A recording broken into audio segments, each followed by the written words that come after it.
Thank you so much for coming. My name is Richard Reeves. I'm a senior fellow here at the Brookings Institution. It's my great pleasure to welcome all of you to this event.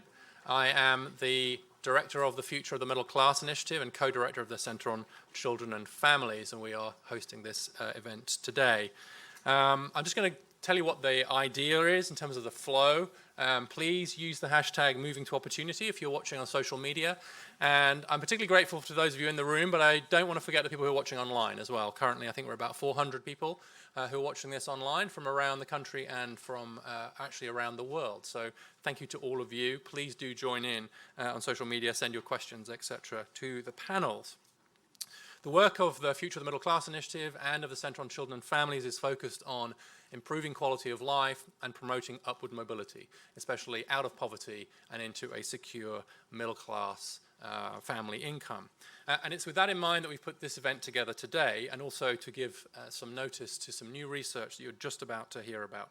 And so the running order is as follows. We're going to hear two presentations, first from Jens Ludwig, who is a professor of social service administration, law and public policy, which is a lot to cover, at the University of Chicago, but also a non-resident here at Brookings. And please do check out his latest work, which we've summarized on our website today. And he'll be followed by Nathaniel Hendren, who is professor of economics at Harvard University, and he is one of the founding co-directors, along with Raj Chetty and John Friedman, of Opportunity Insights, which is obviously doing a lot of work in this space, and has produced a series of papers that have in some ways motivated some of the work around moving to opportunity. And I am going to take this chance to point out that Nathan was also the recipient of an award relatively recently. It was the Presidential Early Career Award for Scientists and Engineers. So I want to congratulate him on that. Please join me actually in giving him a round of applause for that, because until that point, nobody knew that economists counted as scientists or engineers. But we'll definitely let it stand. And then we're going to have two panels, each moderated by a colleague of mine from Brookings, who I'll introduce when that time comes. The questions that are going to underpin the conversations we have today, as far as I see it, are along the following lines. Does place itself matter for opportunity? In a causal fashion, does where you live matter for your outcomes? Can moving places lead to greater opportunity? If it can, when and how does it, in fact, lead to greater opportunities following a move? How can we make more moves to greater opportunity by identifying the barriers, lowering them, and incentivizing people to move? And last but not least, should you have to move to have opportunity? Or put slightly differently, what do we do to ensure that the places from which people move are also places of high opportunity? So those are some of the framing questions I hope we're going to get to today in our presentations and in the panels. And also just a note on terminology, we're going to be talking today about moving to opportunity, capital M, capital O, the specific program, which we're going to be hearing a lot about, and moving to opportunity, a small m, small o, which is the general sense that people can move to an area of higher opportunity. And so I just invite the speakers, just if you are using it in one of those particular ways, to try and help us through it, because moving to opportunity and moving to opportunity are not always used in the same way when you're discussing it with academics who work on moving to opportunity. So with that, I'll hand over to our first speaker. Oh, I should say also the speakers will just take 5 minutes of questions at the end of their presentations. Those are largely for clarification purposes about the papers they presented. I think the substantive issues will be better left to the panels and the experts that will be on those panels, including our speakers and their co-authors. So with that, I'll hand over to our first speaker, Jens. Thank you. Please join me in welcoming Jens to the stage.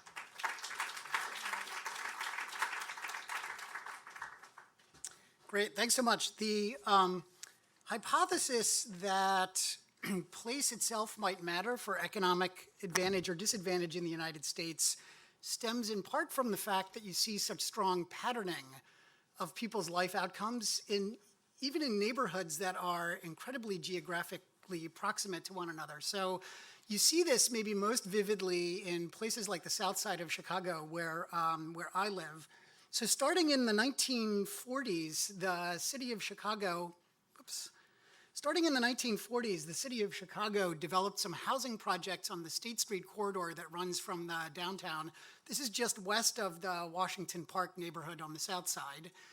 And if you literally just cross the street, in this case Cottage Grove Avenue, that separates the Washington Park neighborhood from the Hyde Park neighborhood where the University of Chicago is located, you can see dramatic differences in things like the likelihood that kids graduate from high school, the overall crime rate, health outcomes, infant mortality, and on and on and on.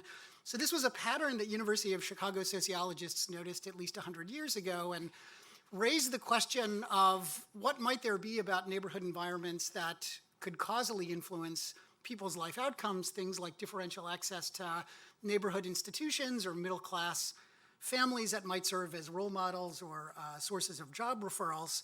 There's a different hypothesis, though, which is that maybe the patterning that we see across these neighborhoods might instead reflect some differences in the types of families that wind up living in different types of neighborhoods. And so to answer that question, in 1992, the Congress authorized a HUD demonstration called Moving to Opportunity that set eligibility for families with kids living in some of the most economically distressed housing projects in the country.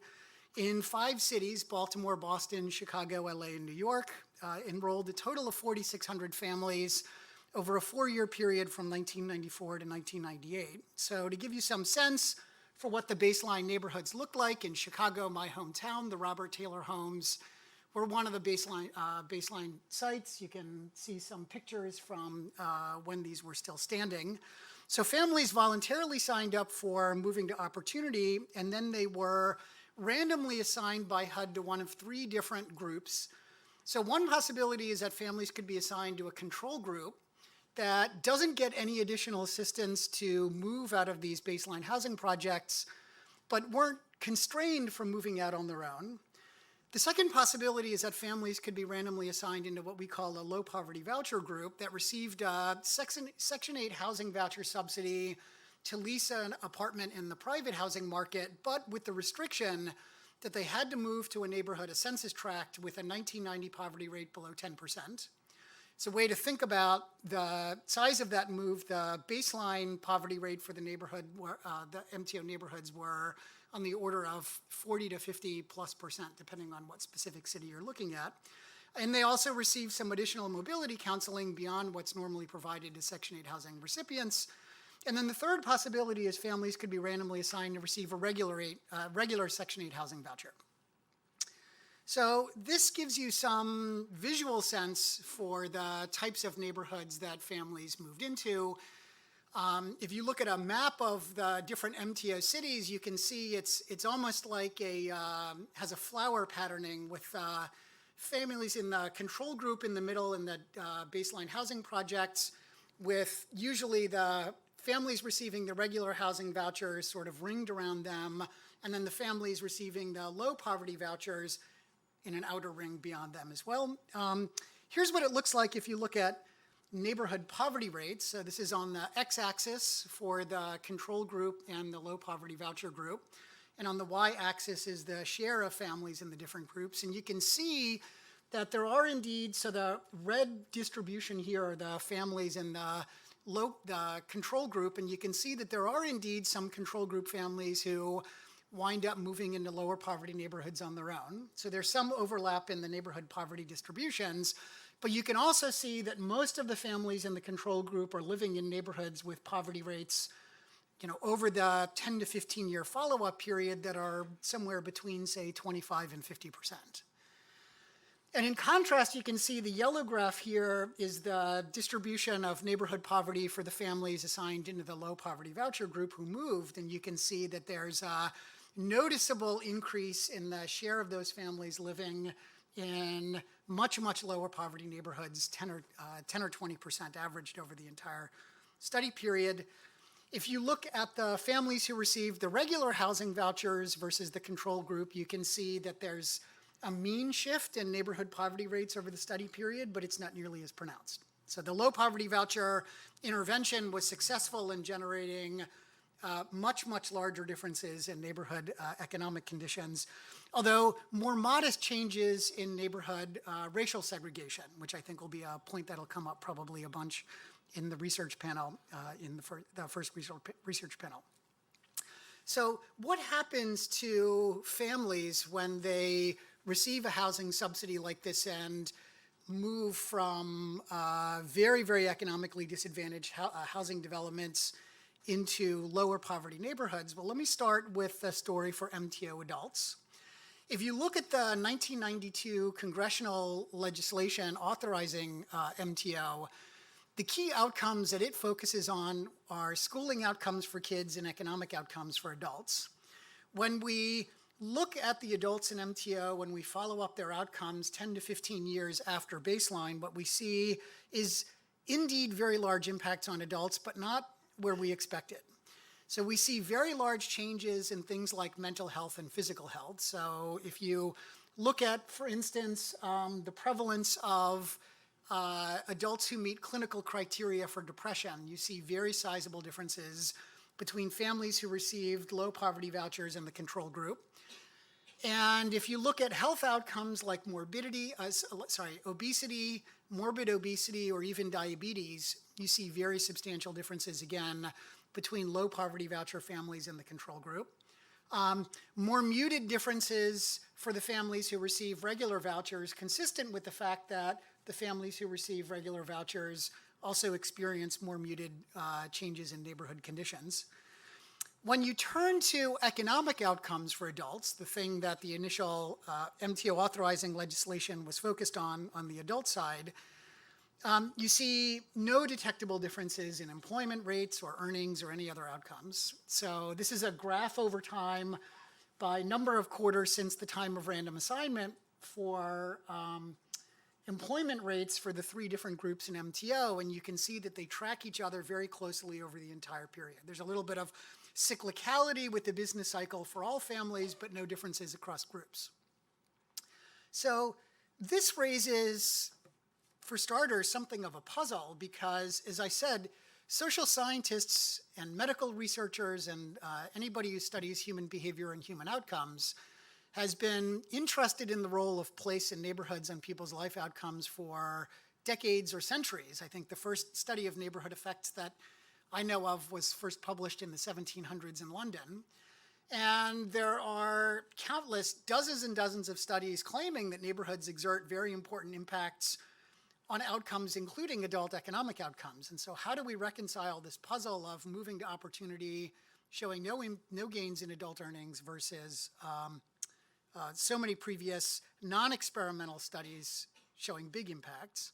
So that's been the topic of some work that Jeff Kling and I and some other people have been doing with David Harding at the Berkeley Sociology Department for the last few years to try and reconcile the apparent differences between moving to opportunity and the observational neighborhood effects research.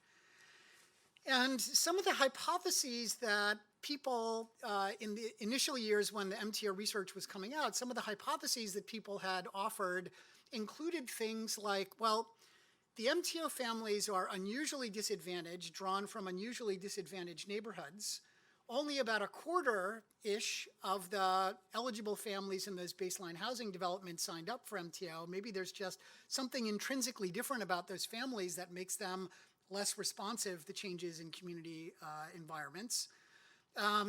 A different type of hypothesis that's been offered for trying to reconcile MTO with other neighborhood effect studies is maybe the treatment dose of the neighborhood changes induced by MTO are not pronounced enough to change economic outcomes for adults. So maybe families didn't spend a long enough time in really low poverty neighborhoods, or maybe there wasn't a large enough change in neighborhood racial composition to change adult outcomes. And we've spent some time reanalyzing the MTO data and comparing those results to data from the panel study of income dynamics, and we think that we can rule out these sorts of explanations for why MTO is different from previous studies on adult earnings. The most likely explanation, based on our analysis of the different data sets, suggests that what's going on here is in the previous neighborhood effect studies, the types of families who wind up in lower poverty neighborhoods include adults who would have had better economic outcomes anyway. And so the previous, at least with respect to adult economic outcomes, previous neighborhood effect studies seem to have been confounding the influence of neighborhood environments with the influence of something else about the household characteristics themselves. So that's the story for adults.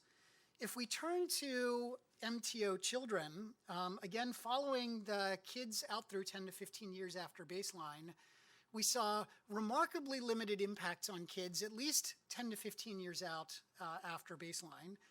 We saw some improvements in health and behavioral outcomes, particularly for girls, but almost no signs of improved academic outcomes, the thing that the congressional legislation that authorized MTO was focused on, for either boys or girls, regardless of the age that kids were at baseline. So the story up through 10 to 15 years was quite disappointing, I think, from the perspective of neighborhood moves trying to improve the long-term life chances of children. And then, due to some incredible ingenuity from Nathan Hendren, who's here, and Raj Chetty and Larry Katz, they managed to track outcomes for people in MTO for an even longer time period than we were originally able to do by linking information on MTO program participants to IRS tax data. So when we followed people out through 10 to 15 years, if you think about kids who are very young at baseline, they're not quite old enough yet to have really fully integrated into the labor market. And so when we're looking at things like earnings outcomes, it's not super meaningful when people are late adolescence or early adulthood. And so what they were able to do with the IRS tax data is essentially discover a pattern that looks like this. So let me just talk you through what this is. So on the y-axis here is the difference in earnings during adulthood between people assigned to the low poverty voucher group versus the control group. And what you're seeing along the x-axis here is the age at which income is measured for the MTO program participant. And what you're seeing in the red line here is what that looks like for the MTO kids who are age 13 or older at baseline. And essentially what you see is little difference between the low poverty voucher group and the control group in earnings for the MTO kids who are already adolescents at baseline, and if anything, maybe some hint of some decline in earnings. In contrast, if you look at the blue line here, this is the low poverty voucher versus control difference in earnings for the kids who are under age 13 at baseline. And you can see that as you follow kids out into their mid to late 20s, you can start to see very pronounced differences in earnings as a result of the MTO-induced moves. And so this is an example of, I think, partly potentially the heightened sensitivity of children early in life, as a lot of research starting with Neurons to Neighborhoods had suggested. And I think also from a social science and policy analysis perspective, the enormous value of this research infrastructure that comes from the IRS tax database that Raj and Nathan have been able to assemble. So what does this all mean for public policy? Well, for starters, to recap the findings, there do seem to be some long-term benefits to kids, especially kids who are very young at baseline. And the story from MTO and neighborhood mobility for adults, I think, depends a lot on what you care about. If you're focused very narrowly on reducing income poverty, you will think about MTO and neighborhood moves as something of a disappointment, at least for people who are already adults. If your objective instead is to improve the well-being of poor people, MTO yields a much more optimistic story for adults, given these improvements and things that are very important for life outcomes. What does this imply for public policy? I think this will be obviously a topic of a lot of discussion in the follow-up panels, but Rob Collison, who's a new assistant professor at Notre Dame, and I have a Brookings policy brief that just came out today that starts to sketch out some of the different policy implications of the entire body of MTO research. And I think one strand of policy thinking that I think we want to engage in now is how exactly do we make our existing housing programs more helpful for low-income families? And given the pattern of benefits that we see in MTO, I think a very natural place to start is to think about ways of prioritizing housing subsidies for families with young children, if part of the goal is long-term poverty reduction and promotion of social mobility, I think there are a variety of things that we can think about doing to make housing vouchers better able to help families move into lower poverty neighborhoods. Things like making them, the voucher program work better from the perspective of the landlords, changing the way that the voucher subsidies work across neighborhoods with different poverty rates. These are things that will come up during the policy panel, I'm sure.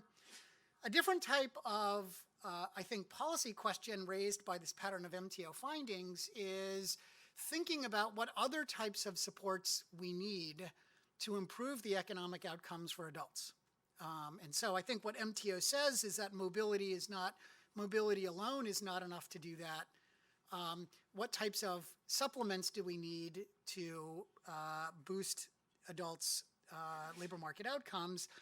And the final thing that I will end on is the point that Richard mentioned at the end of his introduction, which is there's no state of the world in which so right now, I think as probably most people in the room know, housing subsidies are sufficiently generous and the overall housing subsidy budget in the United States is sufficiently limited where only something like a quarter of all income eligible households in the United States receive federal housing subsidy.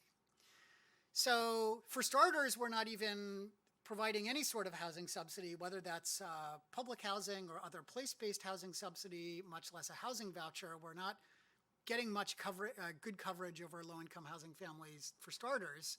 There's no conceivable way in which we'll ever be able to provide every low-income family with a chance to participate in a mobility program. And so I think to the extent to which this new longer-term MTO research has rejuvenated attention to place-based policies, I think that raises a lot of questions about what else we can do to change the neighborhood environments themselves in which poor families are currently living. And the thing that I wanted to close with was something of a surprise, I think, to many of us who started off in the MTO research. You know, when many of us were thinking about why families would sign up for MTO initially, people who spent a lot of time thinking about education were sure that MTO families would sign up for access to better schools. If you were a health person, you're sure it would be access to better health care. If you were a labor economist, you were sure that it was going to be due to access to better job opportunities. But when Jeff Kling and Jeff Liebman and Larry Katz went out and started to talk to MTO families in Boston about 1 million years ago, one of the things that they realized was most important from the perspective of the families themselves, and we can actually see this in the survey data as well, is neighborhood safety. And I think that's not surprising if you've been reading some of the research that people like Pat Sharkey have been doing over time, showing the effects of exposure to community violence on children's schooling outcomes, on mental health, on overall well-being.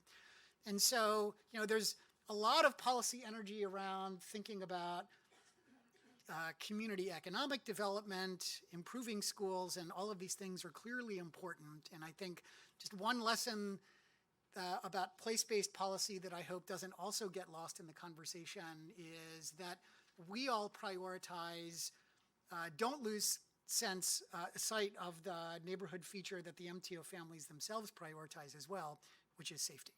Thank you very much. And then I think we have a few minutes for clarifying questions. But you were pretty clear. But I was... We may not need it. In which case we shouldn't pause, so we should use the time for the panel. Okay, perfect. Okay, thank you.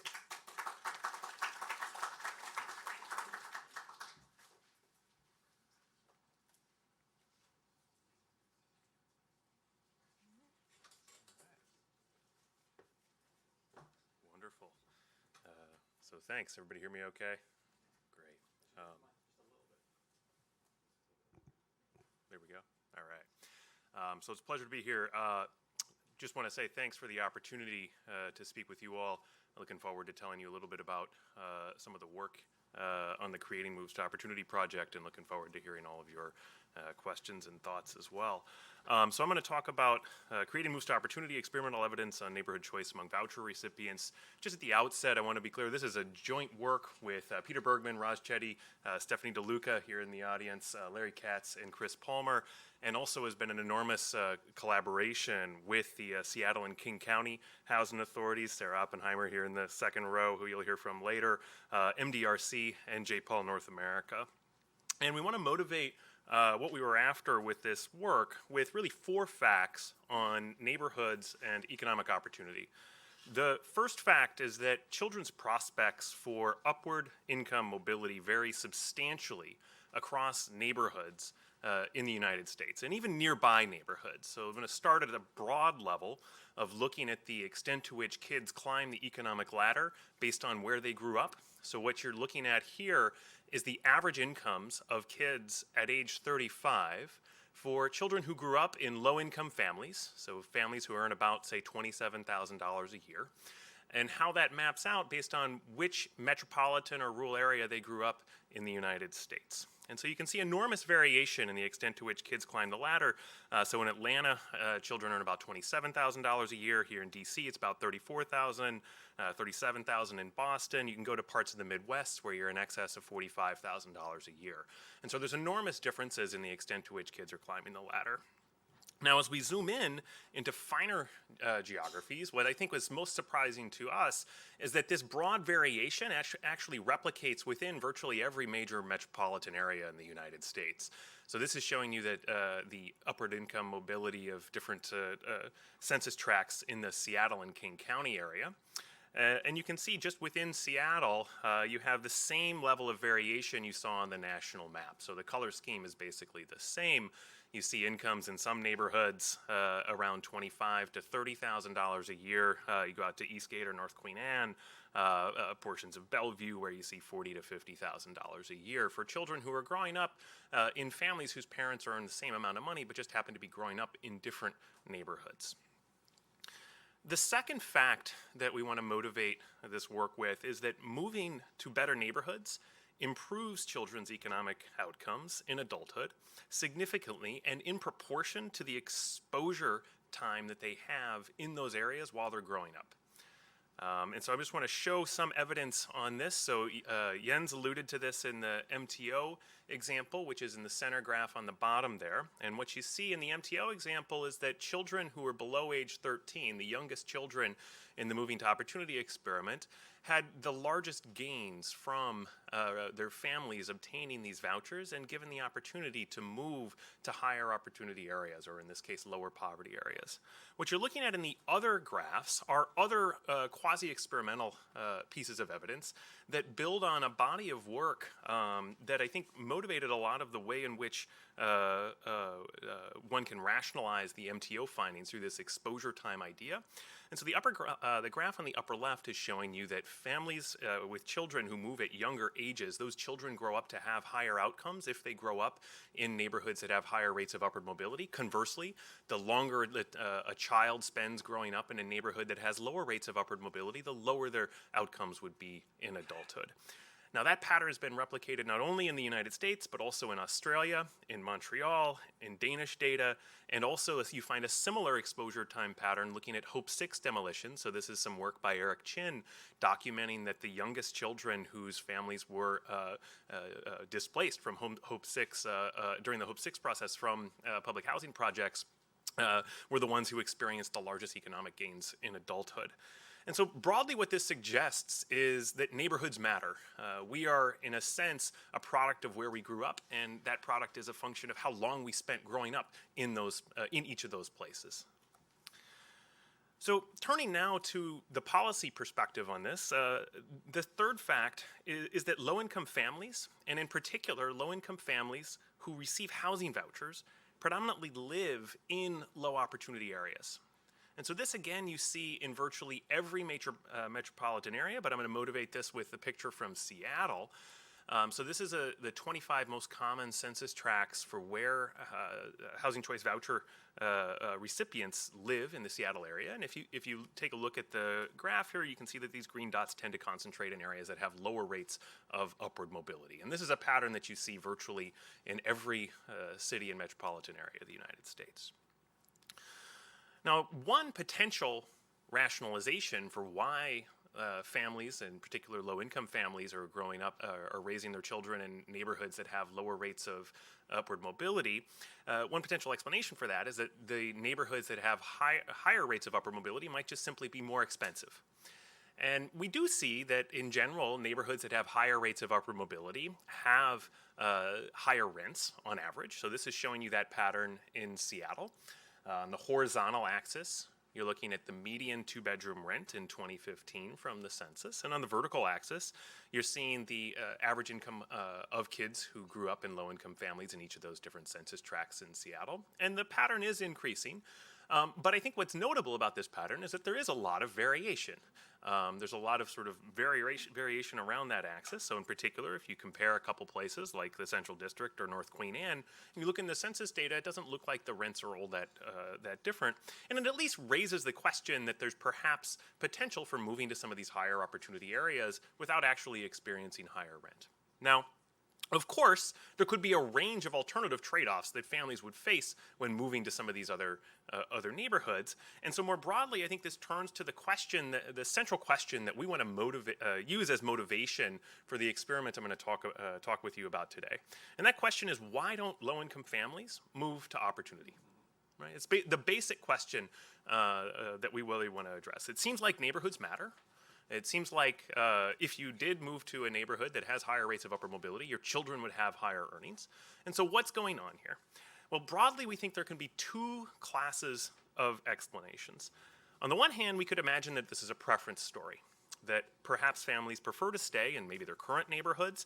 Maybe those neighborhoods have other amenities. Maybe they have shorter commutes. Maybe they have greater proximity to family. Now, on the other hand, perhaps families, and low-income families in particular, face greater barriers when thinking of moving to higher opportunity areas. Perhaps they have trouble because of lack of information of how to find a unit in a high opportunity area, or they face other search frictions, or perhaps they face discrimination from landlords that don't particularly want them to lease their units in the high opportunity areas.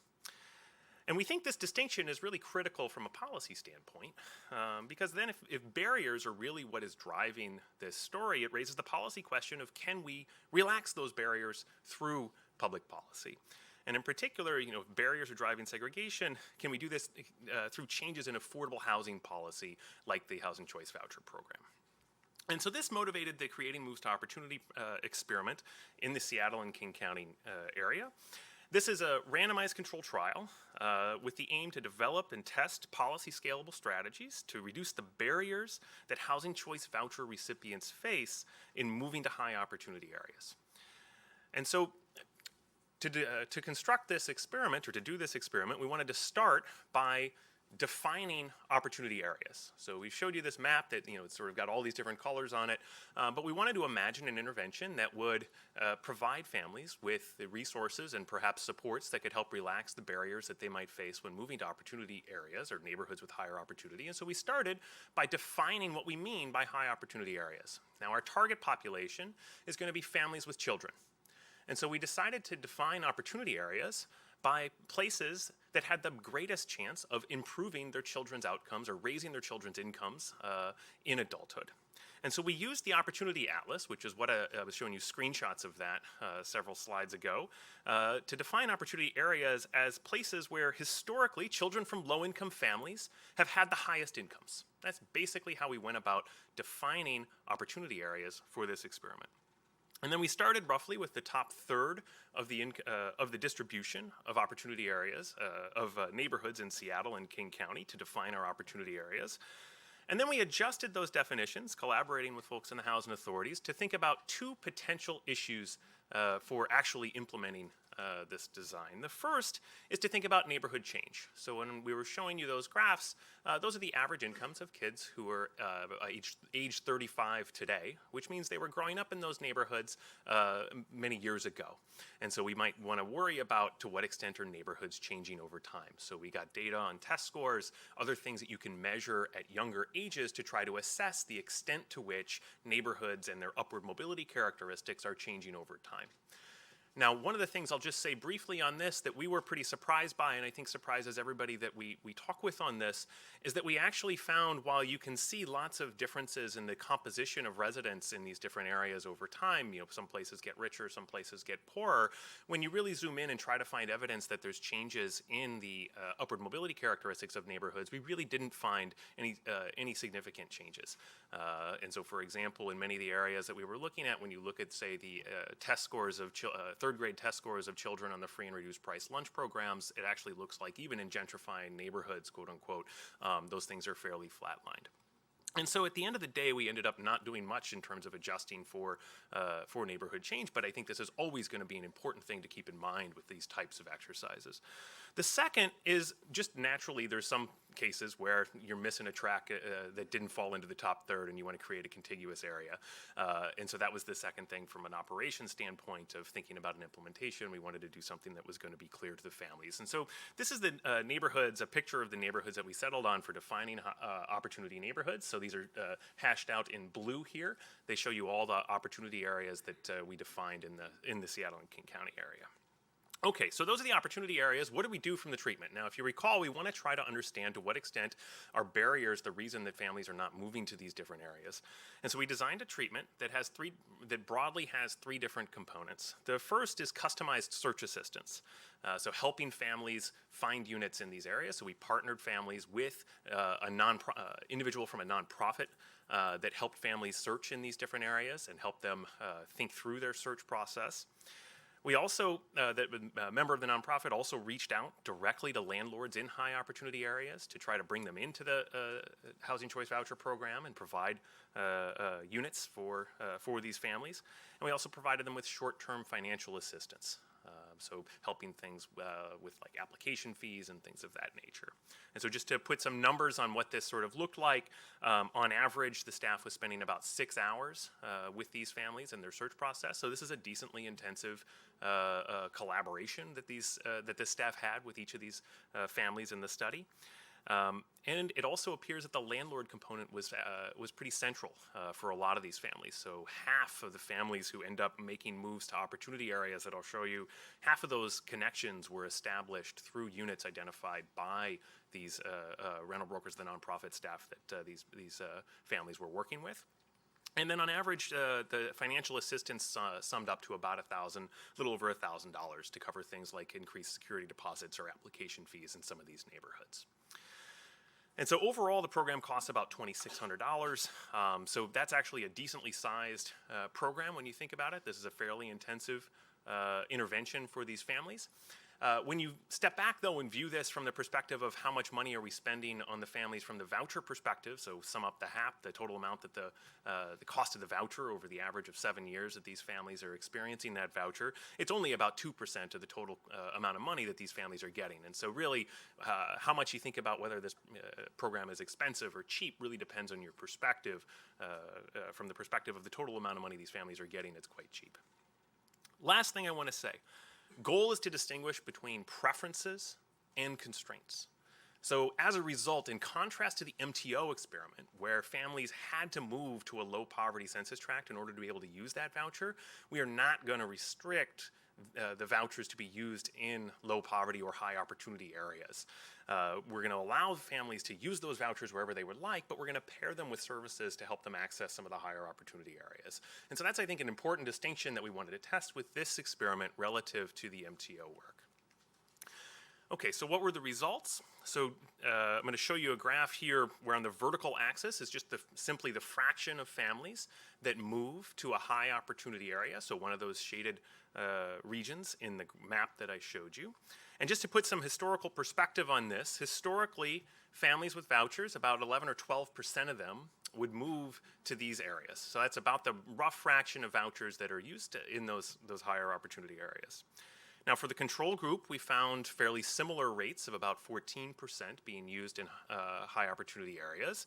And for the treatment group, when they got these services, we found that over half of them decided to move to these higher opportunity areas. And so we found an enormous difference in the extent to which families would move, making one of these fairly large decisions for your life, where do you choose to raise your children, seems to have really moved the needle on that decision through this intervention. Now, one potential story you could have in mind is that perhaps we just increased the total fraction of families that actually were able to find a house, or able to find a unit with their voucher. Because these services helped families actually find units. You're paired with a member of the nonprofit staff. Turns out that's actually not what this program did. So even 85% of families in the control group were able to use their voucher. They just chose to use it in a place that did, in a non-high opportunity neighborhood.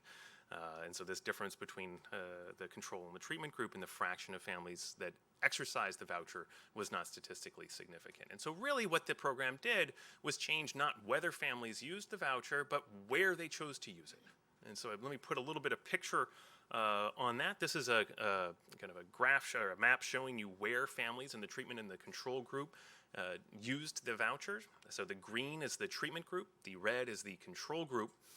And I think the thing that to really point out here is that the families in green are largely pretty scattered throughout the opportunity areas. There's some clustering, a couple of like pairs in particular units, but broadly scattered throughout the various ranges of high opportunity areas.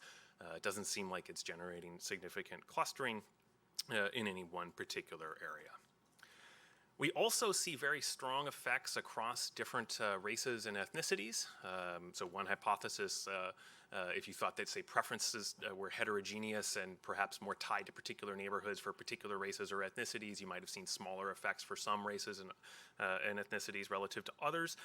We don't see any statistically distinguishable differences across these different groups. There's a slightly smaller point effect for Black non-Hispanic participants, but that's not statistically distinguishable from the other patterns.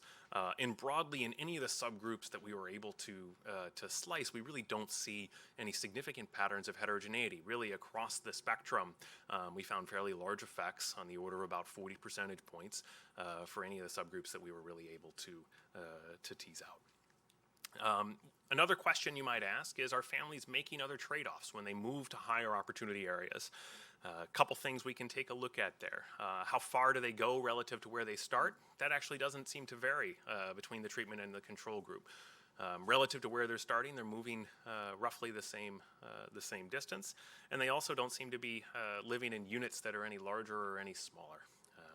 And I think this comes back to the story of potentially the existence of a lot of dispersion within the set of opportunity areas in terms of prices. Now, lastly, one kind of fundamental question, and especially as it relates to the extent to which will generate exposure effects on these kids, is the extent to which families would persist in these opportunity areas.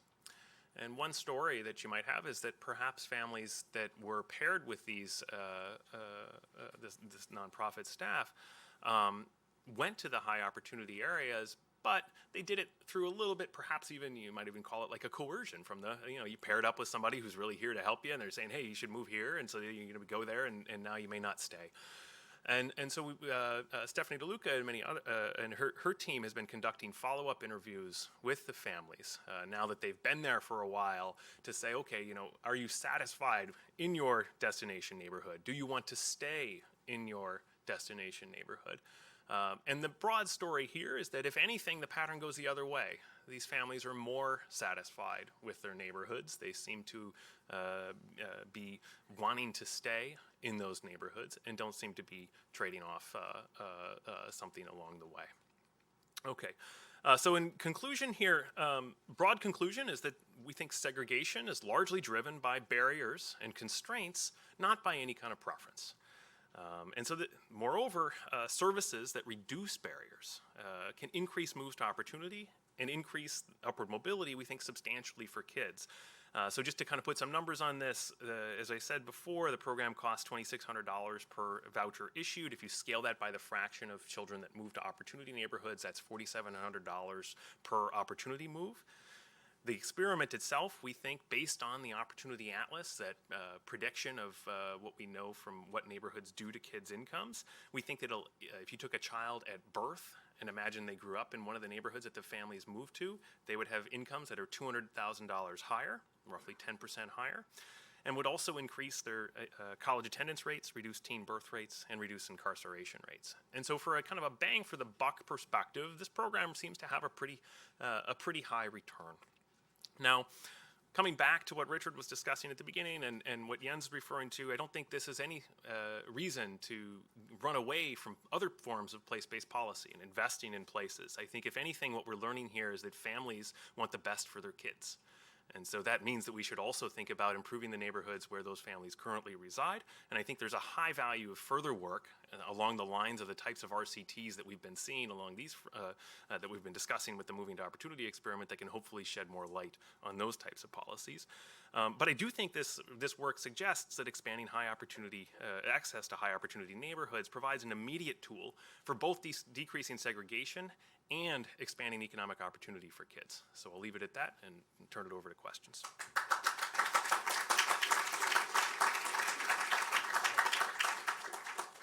Did you give any consideration to communities that had inclusionary zoning or scattered site policies and programs? Can you repeat that for everybody? Yeah. Was any consideration given, and I recognize that we're looking right now at this particular case study, but those communities that already have inclusionary zoning programs as well as scattered site units?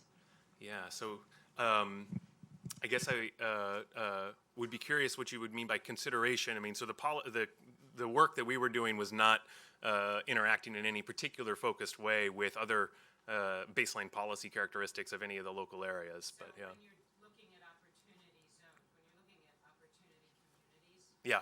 the question is, were those opportunity communities lacking any other kinds of programs that would, in fact, encourage integration as well as a higher academic standard? Gotcha.